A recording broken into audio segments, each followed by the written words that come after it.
she is thebomb.com. Her name is Dr. Spirit. Dr. Spirit, yeah, that's right, get up.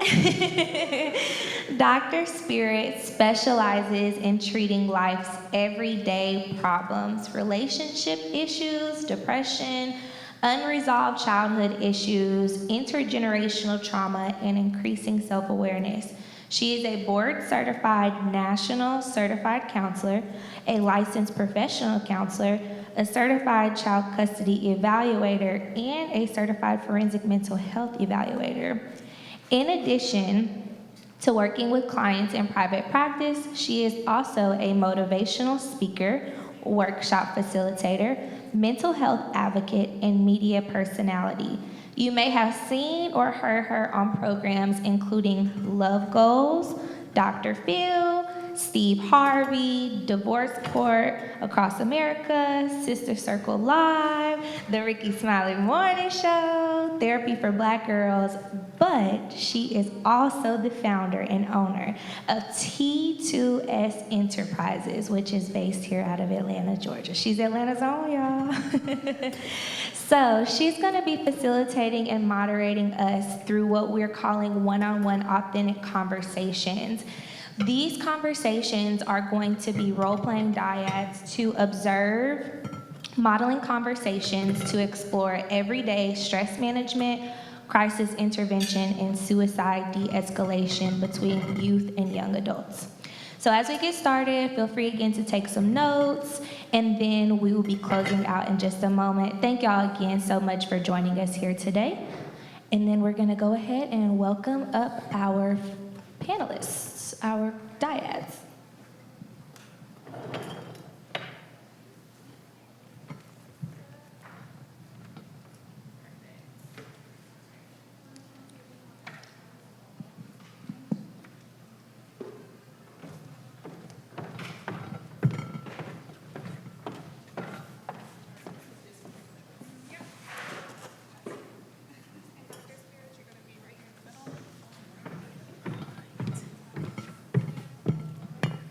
Now you guys are all quiet. But it was the bio. They way too much, way too much. How you feeling? Oh no, we're gonna have to do better than that because this last part is interactive. Now I was listening on my way in, and who was it that said she's from Mississippi? And she said, there it is, okay. And she said, when I'm hungry, I say my stomach is touching my back. I was like, whoa, that's serious right there. So hopefully y'all stomachs ain't touching your back no more, but hopefully it ain't touching your brain to the point you want to go to sleep, okay? Because we're gonna wake up and do this, right? Okay, excellent, excellent, excellent. So what we're gonna do today, and this is gonna be interactive, and so for you guys out there, yeah, you're gonna be a part of this too, so make sure you get into the chat box, and for everybody in the room, I want you guys to pay attention, okay? Because we're gonna be navigating different scenarios. We have all of these wonderful folks here who are going to role play for you what it may look like to have different scenarios that you may find yourself involved in, whether you are the person in need of assistance or whether you are the person who may be giving assistance, okay? So they are going to show you these, and then I'm gonna ask you some questions about what it is that you see. Now, I'm gonna call you out, so don't be all up in your phone or falling asleep. If your head bob back, you're gonna be the first one. I'll be like, so tell me, what did you think about that part, okay? Okay, so the first scenario we're talking about is wellness management. Okay, and we've got Tanya and Seon. I'm saying there, Seon, that's right, Seon. Okay, and Seon is a college student. Okay, and what we're gonna see is how does Tanya check in with Seon in his mental health, and how does Seon ask Tanya for support? Okay, so pay attention to the interaction here. Hi, I'm gonna be very organic, so don't laugh. I generally call him Pop Pop. So generally when he gets home, I go, hey, Pop Pop, how was school today? It was all right. It could have been better. And I usually go, what do you mean if it could be better? Because, you know, handling of my business and going to college is definitely something that's, that I have problems with still getting to, you know, go to college and learning my papers and studying and doing my quizzes while owning my business. It could be very stressful at sometimes. Yeah, you want to talk about it, or you just want something to eat? What can we do to kind of help you to No, get your I'm day okay. going better? I mean, I don't want nothing to eat, but I'm just still trying, or whenever I want to talk about it, we can talk about it. Right now, I don't want to talk about it. Okay. I know you don't want to talk about it, but is it something that you feel is causing you to have any level of anxiety? Do you feel like it's not that important? Do you prefer just kind of having something to eat, and maybe if you feel a little bit better while we're eating, we can discuss it? Yeah, I think that's definitely a solution. We can do that. Maybe we could find a time to go out to eat so we can talk about it outside of the space that we're always in. Yeah. So that sounds like a plan. Awesome. Thank you very much. Thank you. You guys give them a quick hand. Okay, so I want to ask you guys, and feel free, anybody, do we have somebody that's like walking around with a microphone? Okay, yeah, if you can grab a mic or two so we can work the room. I want to ask you guys, what did Tanya notice as she was having the conversation? She decided to initiate. What was it that she was noticing, and what was she trying to get at with him? I will point you out, I promise. Hands, nice and tall. What was she noticing? That he was a little bit standoffish about wanting to talk about it, but thank you, because this is giving me something to do with my son. But you gave him an opportunity to say, well, when you're feeling better, or maybe when you're hungry, or gave him the opportunity to come up with the solution of when you wanted to talk. Very good. What do you guys think the food was about? She said, well, would you like something to eat? How about we sit down and talk? What do you think that was about? We've got hands. Raise them nice and tall so she can see you. And you may want to grab 2 or 3 mics if we got folks. I'd like to get us moving. Let everybody have a shot at this. Creating some normalcy or distraction and not making the conversation as heavy as if it's just a normal day in the neighborhood. Excellent. And the idea, did she force her way into the conversation? After he said, I don't really want to talk about it, how did Tanya handle that? He said, no, maybe later. I just don't really want to talk about it. What I noticed was she let him know that she was there.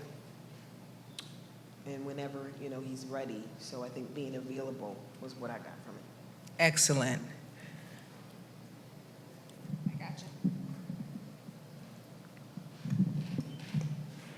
And also in a good way, she didn't let up. Like it's easy to be like, oh, okay. But she just kind of nuanced around it to get to where the conversation needed to be. Absolutely. Without being disrespectful. You raised such an important point. So some things I want you guys to keep in mind when we're dealing with youth, right? And one of the things that's important to know is, hallelujah, we are actually getting well, we're aging backwards.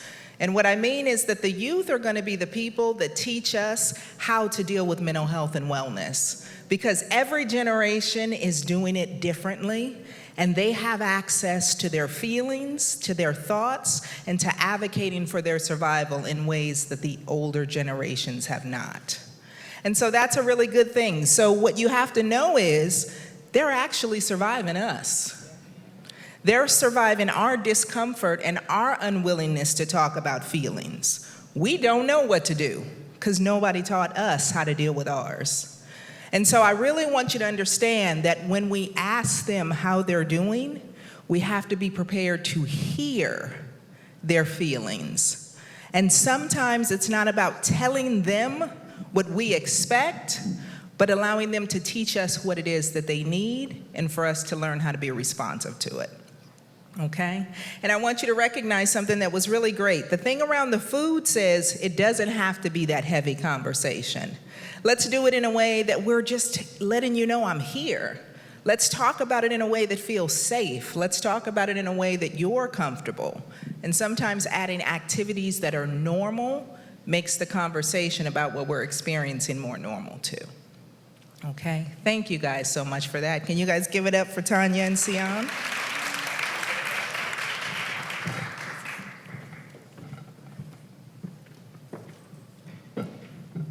And as they're taking a seat, if you guys can grab a mic, Tanya, one of the things I wanted to ask you is, as a parent, do you find it easy to have these kinds of conversations with your children?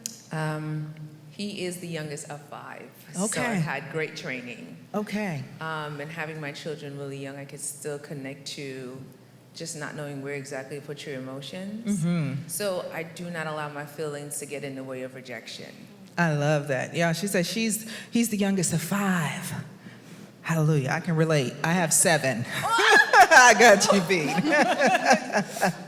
So I totally understand that. Seon, let me ask you, are there times for you when it's harder to talk to your mom about things that are going on with your mental health? Not always, but if there is, you have to find a time to take out of your life and find when is the appropriate time for you to go and talk about what needs to be talked about.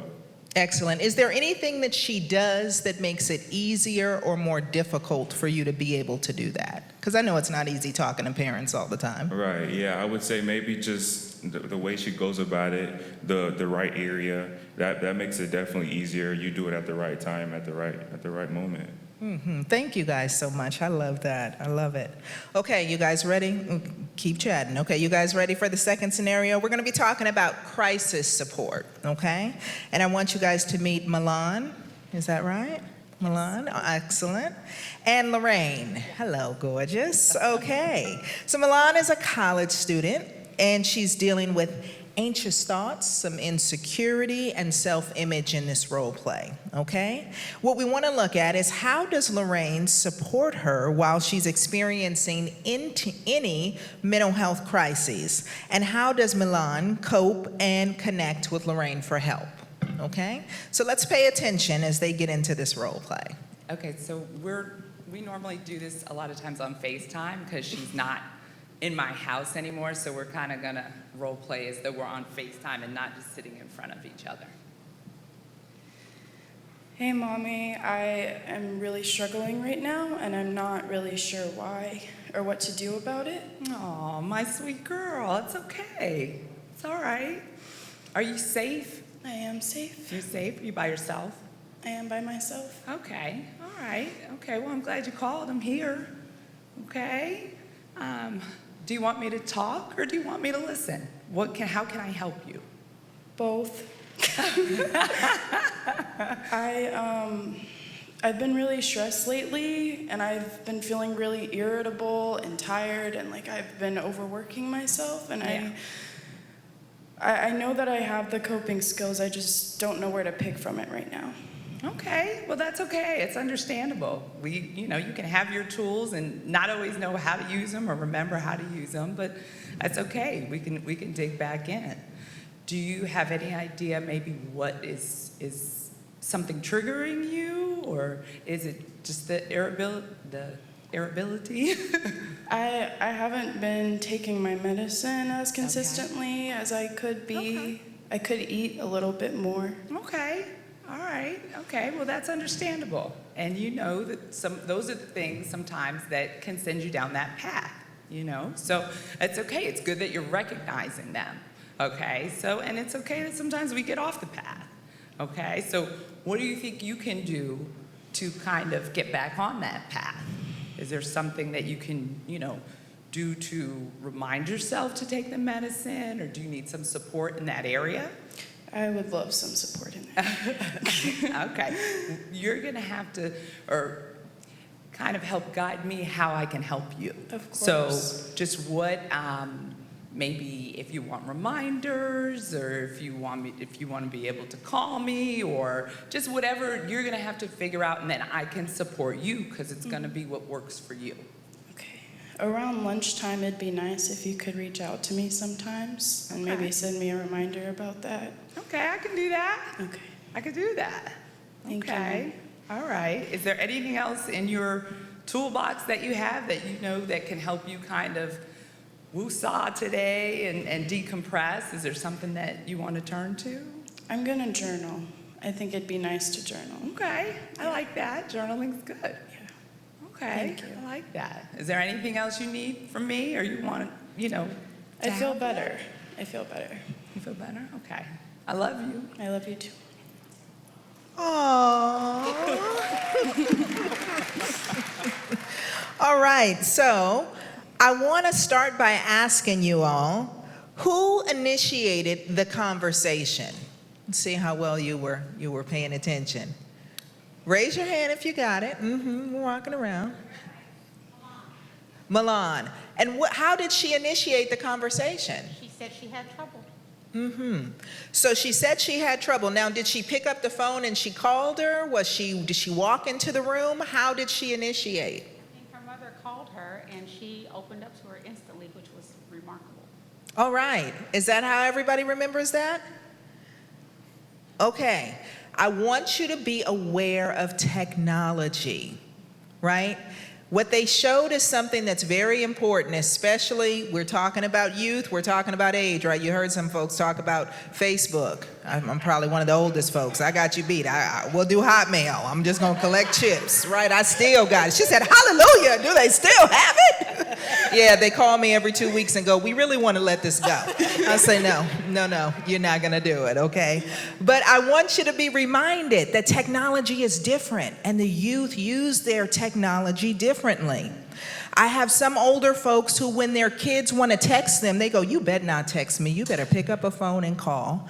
And you miss the opportunity to meet that child where they are, in a place that is comfortable for them. So when they come to you, receive them, right? Mom said, oh, she's on the phone. She didn't say, why are you FaceTiming me, right? Embrace the technology. As it relates to support, tell me, what did the support look like as Mom was offering support? What stood out to you in your mind about the way that she was supporting her? It's one of the things that stood out was Mom asked, do you want me to talk or do you want me to listen? Which is very important. What else did you guys hear?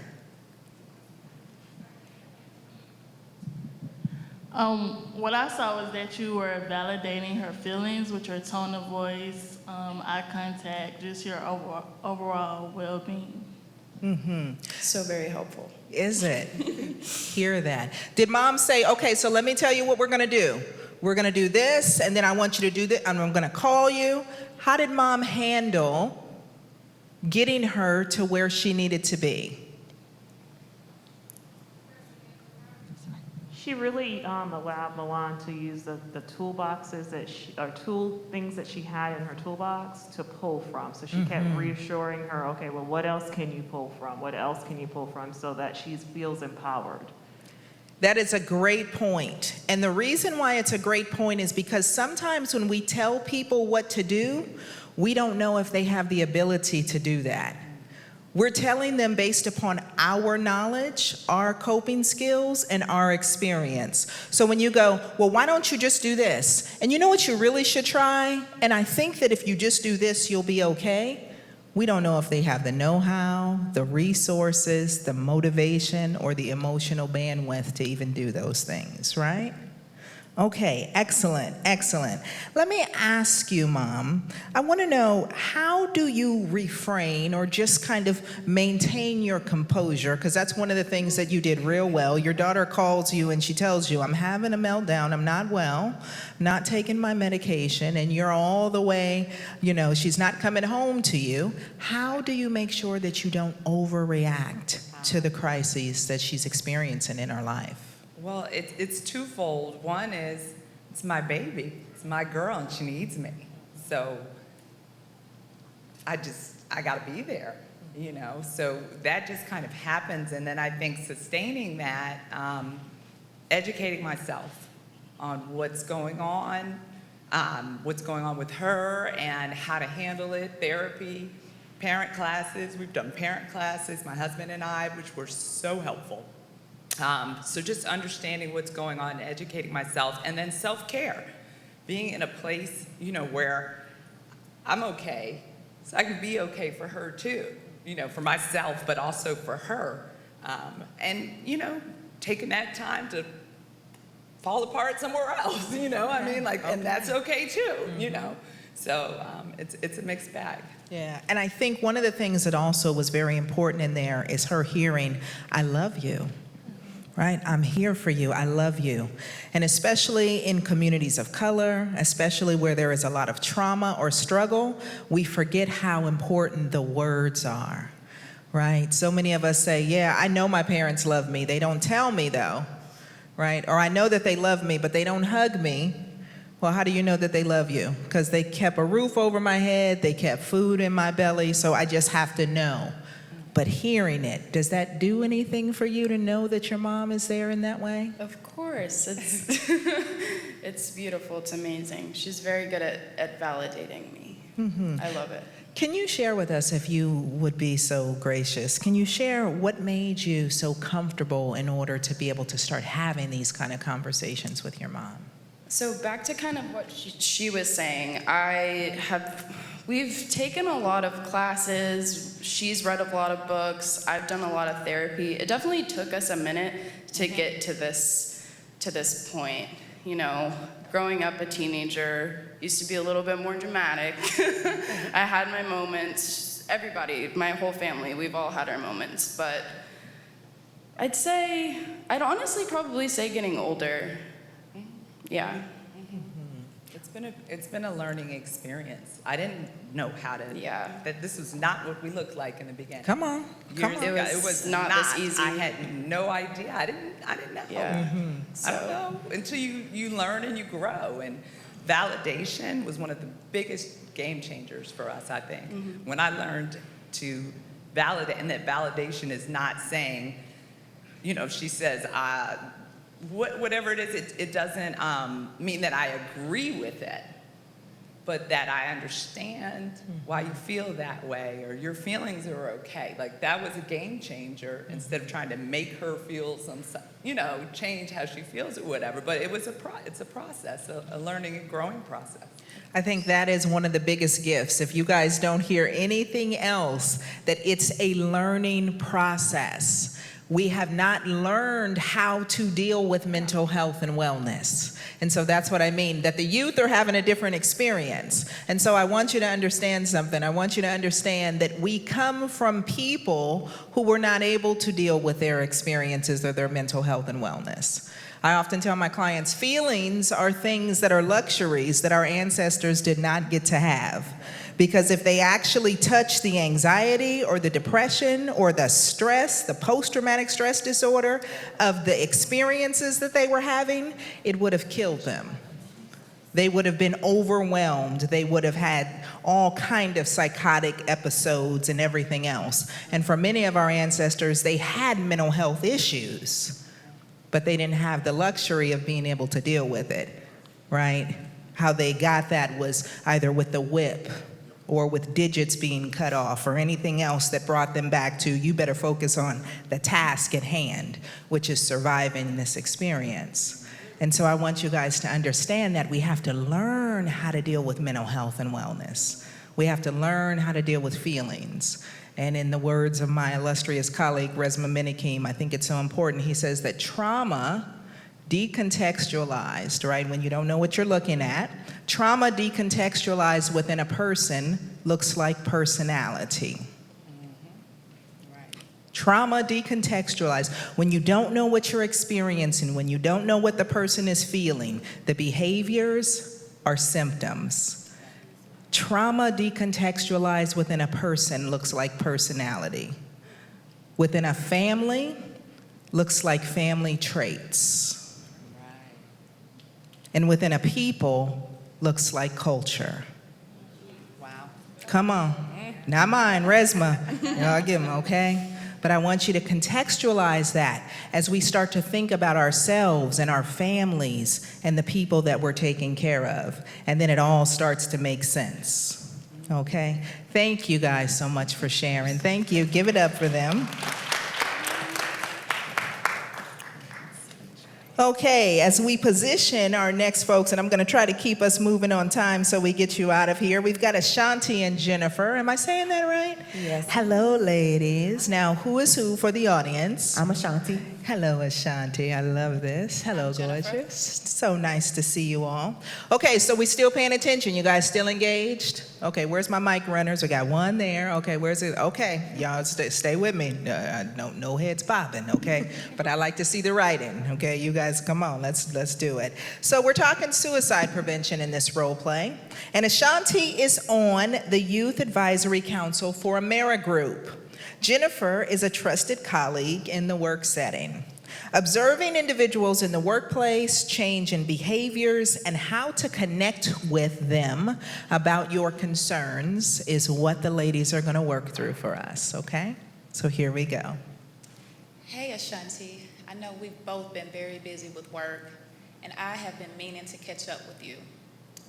I know we typically talk on a regular basis, but like I said, we both have been very busy. And so how are you? Honestly, Jennifer, I've been tired. I'm tired. Just overwhelmed, just tired. Okay. Yeah, I've definitely noticed a change in your mood, and you haven't really been yourself lately. You seem a little bit disconnected, disengaged, and something you posted on social media this morning, you seem to be just a little bit agitated. So when you say you're tired, what do you mean? You know, I'm stressed and I'm overwhelmed. Like, we got the bills and we have the kids and it's just so many things. And I just wish it would just stop. I just needed to stop. Okay, so it sounds like you're overwhelmed. Yeah. Okay. And when you say you wish it would stop, have you had any thoughts of self-harm? I've had some thoughts, but I mean, I'm not gonna do nothing. I mean, I got kids and I got family, and I can't do that. But I mean, I've had a couple thoughts here and there. Okay. And have you thought about counseling? Have you been to counseling before? It's expensive. Like, the insurance covers but so much, and then I gotta come out of pocket for the rest, and just got the kids, and it's just, the kids always need something. I can't afford it. I totally understand. Times are tough right now. But I don't know if you were aware, but we do have an EAP program. And with EAP, we get 6 free therapy sessions. And so you don't have to come out of pocket at all. What's EAP? That's the Employee Assistance Program we have at work. And you just contact HR. It's confidential. And you let them know, and they'll give you that resource. So I don't have to worry about anybody getting in my business. I just contact them, and I can do whatever I need to do, right? That is absolutely correct. Okay. And if you want me to, as a support, I don't mind helping you to locate a therapist. If you need me to accommodate you, I'm willing to accommodate you. As far as resources, I heard you say that, bills are overwhelming, and I know that financially there's been a lot going on with a lot of people. I'm very aware and familiar with some resources, some that I referred some friends to a few months ago. So I'll share some of those resources with you too, so you can help get some assistance with some of those bills. That helps so much, because I've been needing the help, and I don't know how to approach people with it. But I thank you for reaching out. Like, No for real, problem. I really do. Anytime you feel like you need anything, whether it's to talk, a resource, guidance, physical support, whatever it is, you can call me. You got my number. Thank you so much. Okay, so we're gonna fast forward. We're 2 weeks in. So, hey, Eshontee, I know you contacted HR. You got your EAP resources. Did you have your first session yet? Yes, I've already scheduled my second. It's helped smooth some things out. I really appreciate you letting me know about that, because I didn't know we had that available. Okay, and so how do you feel now? I feel a little bit better. Some of the weight has been lifted. It's still some things that day to day that me and my therapist, we've learned some skills to just work through it. Okay, and I'll say that I will do a better job with checking in with you, connecting with you, And even outside of work, I know we both are workaholics, but just even outside of work, just going to grab a bite to eat just to kind of let our hair down. Thank you. I don't want you to feel any pressure on that, but I thank you. Like, I really do. No pressure. Thank you so much. Yay. Okay, to the audience, I'm curious, what did you notice in the conversation as Eshontee started to talk about some of the things that she noticed that was different about Jennifer? Oh, I'm sorry, I switched it. What did you notice? So Jennifer came to her and she says what?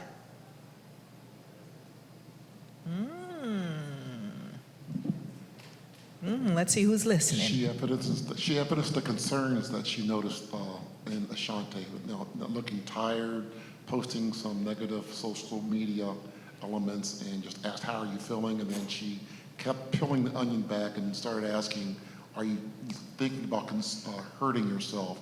And just making sure she was okay, and offered help. So really understanding, initializing, understanding the feelings and the concerns she had.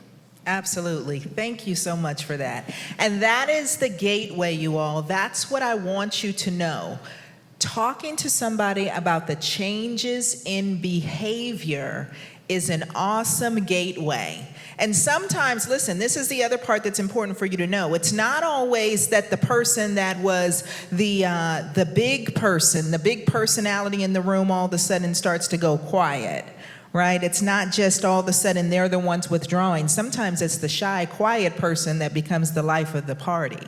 Sometimes it's the person where everything is great, but before they were really down, they were really withdrawn. Because when we talk about suicide, if you don't understand anything else, most of the time people who are thinking about suicide, it's not that they want to die. It's that they want the pain to stop. And so if you can focus on the idea that I want to stop hurting, then you can also understand why the changes in behavior may make sense. Because if I consider suicide as a way to take away my pain, now I have an option, now I have a resource, now I may feel better. So I can go from being really quiet and withdrawn and sad to really excited because this is almost about to be over. Okay? So to that point, talk to me about resources. What was so important about the resources that Eshontee was able to receive from Jennifer that all of a sudden started to lift the cloud? She had the opportunity to receive some more information about what resources were available, because I believe in the first part of the conversation, it was leaning towards the cost and the kids being the prohibiting factor for her exploring those resources. But by you being able to say that, was it EAP? Yep, the EAP program provided those sessions, that was an opportunity for her to dive into that. Absolutely. I want you guys to recognize, as we're thinking about if we're trying to save someone's life, then what we're trying to do is show them that they have other options to relieve their pain. And so if you're coming to somebody to talk to them, the best thing that you can be is a resource. And I want you to be aware that sometimes being a resource doesn't mean having all the answers. It simply means that I recognize, I'm your resource, I recognize the changes in your behavior. I listened to you and heard you say, I'm overwhelmed, or I'm stressed, or I don't have any resources. I may be the resource that walks you to a resource. I may be the person that says, I don't have any of the answers, but I'm so glad you shared. Perhaps we can go talk to someone else who may be a resource or that can link us to the resource. So I want you to see yourself, just your having the ability to have a conversation and have the awareness that something is wrong and being willing to ask the question already means that you are a resource. So that means that every last one of us in some capacity has the ability to be a resource to someone else, even to ourselves. Okay? Okay. Let's see, is there a question I want to ask you? I want to ask you real quick, Eshontee, what did it mean to you for your workplace to be able to support you, recognizing it's work, it's the kids? What did it mean for Jennifer to be able to offer you some sense of relief and support on the job? It felt amazing, and actually this is like a real life situation because I was going through this as I'm a young professional learning new jobs. I had no idea what EAP was, and that I had someone that was on my job who said, hey, you get 4 free sessions, go take advantage of them. And it made the world a difference. I mean, you know, coming out of college and trying to navigate the real world, it's like, dang, this is hard. Like, everything's so expensive. So it was really important to know that that is an option, and most employers do have that. So if you connect with your HR department, know that that is a resource that is oftentimes available to you. And what does that feel like for you as an employer? Because there's 50 million different things that are going on constantly. What do you have to do in order to be plugged in enough to your employees to recognize those changes in behavior, or to be able to make the space to check in if you recognize that something may be wrong? A lot of times it's not necessarily difficult to recognize the changes. It's addressing the changes. There's the red tape, especially, I'm not in leadership in my current role, but I was some years ago. And you have to be very mindful not to address what you see as far as a change in mood, or just directly ask, hey, you know, are you struggling with depression? Like, you can't just come out and ask that. So, and sometimes it's even difficult to recognize if you have someone who is functional. A lot of times we are able to function in chaos. Even you've probably heard the term, the scenario where, you know, there's functional addicts. And so people can get up and go to work every day, pay bills, and move through life, and you may not know. Real quick scenario, I had an employee years ago where she was very functional. She was out of work for a few days, came back, and she did then disclose that she was in a mental health hospital. I would have never known because of her performance, her productivity. She was always at work, but she crashed at some point. So sometimes you can't recognize, but ask the questions, just, are you okay? If you notice something, just, hey, just checking in, are you okay? I've noticed a difference or a change. I'm here if you need to talk, and just leave it there.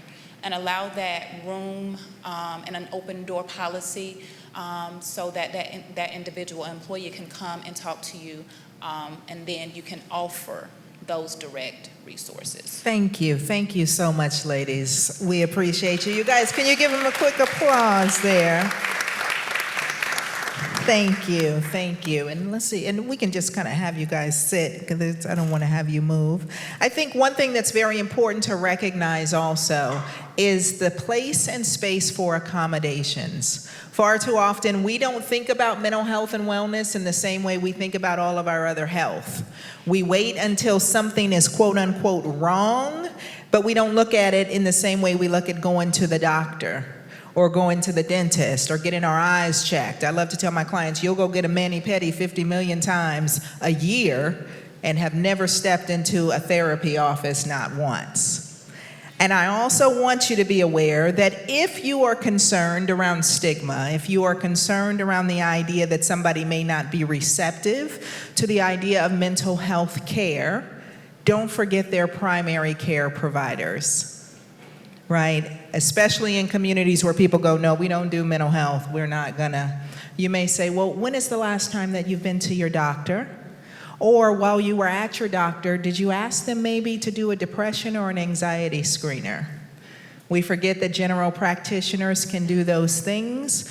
If we have individuals who we recognize youth need the support, but their parents or their grandparents or their family members may not be as supportive, we can ask them, have you talked to your counselor at school?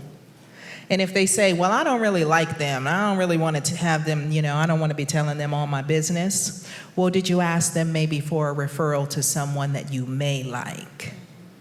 Okay, we can see ourselves as links in the chain. Everybody has the potential to be a link in the chain. And I also want to remind you, never, ever, ever make money the reason why somebody does not get the help that they need. whether it is insurance, whether it is an employee assistance program, whether they are slide-in fee scale services based upon somebody's income, whether they are community-based services based upon the area that you live, or even most therapists will offer pro bono services to clients that cannot afford it. Okay? There is always, always, always help that is available. I also, for anybody who thinks young folks don't have anything to worry about, I think we've all tried to drill and instill today that the youth have a lot going on. But if nothing else makes sense to you, I want you to be reminded that 50% of all mental illness develops before the age of 14. 50% before the age of 14, and 75% before the age of 24. So that means that most folks are going to develop an illness in the same way that we develop the flu, in the same way we get diabetes, high blood pressure, asthma, anything else. The brain is always under stress. And so if we are not taking care of it, it gets sick just like everything else. And unfortunately, as clinicians, all the therapists in the room can attest to this, the average onset from symptoms to the time that we see somebody in our office is 11 years. 11 years. And so I take you back to the concept of personality. We have people that walk into our office and they go, oh yeah, I've always been quiet. I've always been shy. No, you were depressed since the age of 7 when your parents got divorced and nobody checked in on you to realize you weren't doing well because you didn't have the brain development or the emotional capacity to deal with that pain, and the adults forgot to check on you to make sure that you were recovering too. So here you are sitting in front of me at 24, unfortunately, not realizing that you've been sick for a very long time. Imagine having asthma and not going to the doctor, or a heart murmur and not going to the doctor, or being in a diabetic crisis and not going to, we wouldn't do that. And so if we can begin to see our mental health in the same way that we see everything else, some of my women will go to the OBGYN and won't even go see a therapist, but you go there regularly. I got all those appointments scheduled. But if you ask about therapy, they have no idea. As human beings, there is nothing that we have not experienced that is not trauma, that is not wounding, that is not challenging. Our brains are constantly under stress. Therapy helps you de-stress, decompress, and to make space for all the new stress that is yet to come, right? Relieve yourself of the stress and the pain that you are carrying. The easiest way to model it for the youth is by taking care of you. Talk about therapy. Talk about, oh, I can't wait to go share this with my therapist. Oh, I had a great therapy appointment last week. Talk about it, because they're looking at you, trying to survive you and everything else that we've given to them in the intergenerational trauma. Okay? Okay, on that note, I will turn it back over. Thank you to all of our panelists. Please give them a round of applause. Thank you for all of your help. Thank you guys at home. Thank you.